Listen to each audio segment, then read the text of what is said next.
আমাদের স্বামী স্ত্রীর কি সেপারেশন হয়ে গেছে? কেন আপনি আগের মতো ভিডিও আপলোড করেন না? এখন কি ভাইয়ার থেকে আলাদা থাকেন? ইনবক্সে ঢুকতেই সবাই দেখছি এইসব মেসেজই করছেন। আসসালামু আলাইকুম, কেমন আছেন সবাই? বিয়ের এতগুলো বছর পর এসব কথা শুনতে হবে আর এমন পরিস্থিতিতে পড়তে হবে আমি তো ভাবতেই পারিনি। মনে হয় সব মেয়েদেরই ইচ্ছা থাকে কুড়ি ঘরে থাকলেও যেন স্বামীর সাথেই থাকতে পারে। বিয়ের পর থেকে আমিও তাই চেয়েছিলাম, কিন্তু সবার ভাগ্য যে আর এক হয় না। এই তো একা একা বাজারে গিয়ে অল্প অল্প করে বাজার করে নিয়ে আসলাম। পাঙ্গাস মাছ আমি একটু স্পেশাল ভাবে রান্না করি, তাহলে সবাই খেতে পছন্দ করে। যারা সবসময় আমার ভিডিও দেখেন, আমাকে নিয়ে আপনাদের অনেক কিছুই জানতে ইচ্ছা হয়। তবে সংসার জীবনের শুরু আর শেষ কখনো এক হয় না। বিশেষ করে আমাদের মেয়েদের জীবনটা তো চলে যায় মানিয়ে নিতে নিতে। পাঙ্গাস মাছে চুন মেখে কিছু সময়ের জন্য রেখে দিয়েছিলাম। অন্যদিকে আমি চিংড়ি মাছগুলো একটু পরিষ্কার করে নিব। সকাল সকাল বাজারে গেলে একেবারে তাজা মাছ পাওয়া যায়। পাঙ্গাস মাছের মধ্যে এক্সট্রা একটা গন্ধ থাকে, তাই রান্না করলে অনেকেই খেতে চায় না। তবে সঠিকভাবে রান্না করতে পারলে বারবারই খেতে ইচ্ছা করবে। দেখেন মাছের উপর থেকে কতটা ময়লা বের হয়েছে। আমরা তো অনেকেই এই ময়লা সহ রান্না করে খেয়ে ফেলি। ভালো করে পরিষ্কার করে মাছটা কেটে নিতে হবে। বাসায় আমরা খুব অল্প কয়েকজন মানুষ, তাই ছোট একটা মাছ আনছি। বেশি দিন ফ্রিজে মাছ মাংস রাখলে ভালো লাগে না, তাই ভাবছি দুই এক বেলা রান্না করে খেয়ে নিব।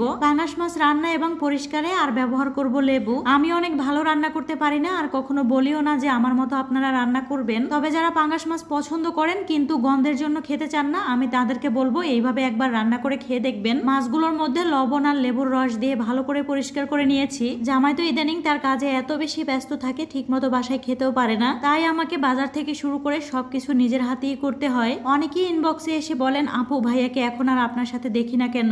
আসলে মানুষের সব দিন একরকম যায় না। আমি নিজেই অসুস্থতা আর ব্যস্ততা সবকিছু নিয়ে আগের মতো ভিডিওই বানাতে পারি না। তবে আপনাদের এত এত ভালোবাসা দেখে অবাক হই, আসলেই কি আমি এত ভালোবাসা পাওয়ার যোগ্য? যাই হোক, মশলাগুলো কষিয়ে আমি সুন্দর করে একটু লেবুও কেটে নিয়েছি। আজকে আমি লেবু দিয়ে এই মাছটা রান্না করব। তবে প্রথমেই আলুগুলো একটু ভালো করে কষিয়ে নিব, যেন অনেকটা সেদ্ধ হয়ে যায়। এই গরমের মধ্যে দুপুরবেলা একটু ফল খেতে ভালোই লাগে, তাই এখানে আমি কিছু আনারস কেটে নিচ্ছিলাম। প্রতিবারই মনে মনে ভাবি আনারস দিয়ে আমি ভর্তা বানাবো, তবে আনারসগুলো এত বেশি মিষ্টি হয়, আমার তো মনে হয় এগুলো আর ভর্তা বানালে ভালোই লাগবে না। তাই আমরা সবাই মিলে সামান্য লবণ দিয়ে মেখে খেয়ে নিয়েছি। আবারও চলে আসছি রান্নাঘরে। আলুগুলো অনেকটা সেদ্ধ হয়ে গেছে, ভেজে রাখা মাছগুলো উপর থেকে দিয়ে দিলাম। আমি কম বেশি যাই বাজার করি সব সময় চেষ্টা করি সবকিছু একটু পরিষ্কার করে ফ্রিজে রাখতে, যেন বেশি দিন পর্যন্ত মাছগুলো ভালো থাকে আর আমার ফ্রিজটাও যেন একেবারে ফ্রেশ থাকে। এই গরমের মধ্যে যখন বৃষ্টি শুরু হয়ে যায় কি যে একটা শান্তি লাগে। এদিকে তো মাছ আলু সবকিছুই সুন্দর করে সেদ্ধ হয়ে গেছে, আর আমি উপর থেকে লেবু দিয়ে দিলাম। পাঙ্গাস মাছে কাটা থাকে না, তাই ছোট বড় সবাই কিন্তু অনেক বেশি পছন্দ করে।